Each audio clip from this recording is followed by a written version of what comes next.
Hello everyone. তো আজকে share করব মোচা চিংড়ি রেসিপি। তো তার জন্য প্রথমেই মোচাটাকে প্রেসারে চাপিয়ে ঠিকমতো সেদ্ধ করে নিতে হবে।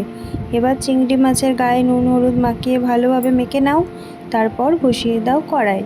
তো কড়াইয়ের মধ্যে তেল দিয়ে প্রথমেই কিন্তু ভালো করে চিংড়ি মাছগুলো লাল লাল করে ভেজে নেব।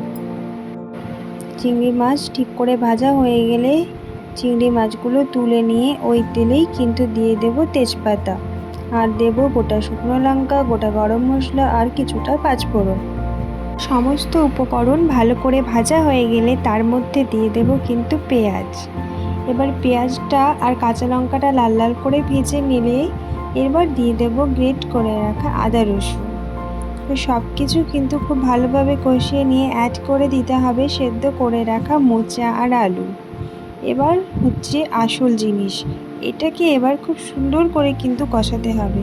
ঢাকা চাপা দিয়ে দিয়ে কিন্তু ভালোভাবে কষিয়ে নিলাম। তো দেখো আমার কষানো কিন্তু হয়ে গেছে। এবার আমি দিয়ে দেব মশলা। তো আমি এখানে মশলাতে নিয়েছি লঙ্কা গুঁড়ো, হলুদ, জিরে গুঁড়ো আর কালারের জন্য কিছুটা কাশ্মীরি লঙ্কা আর ধনে গুঁড়ো। তো এবার ভেজে রাখা চিংড়ি মাছগুলো দিয়ে ভালোভাবে কষিয়ে নেব। কষানো হয়ে গেলে দিয়ে দেব কিন্তু পরিমাণ মতো জল। রান্না এবার নামানোর দিকে। তো রান্না প্রায় হয়ে এসেছে। এবার নামানোর সময় দেব কিছুটা চিনি, একটু গরম মশলা আর অবশ্যই ঘি দেব। ঘি দিলে কিন্তু মোচার স্বাদ দ্বিগুণ হয়ে যায়।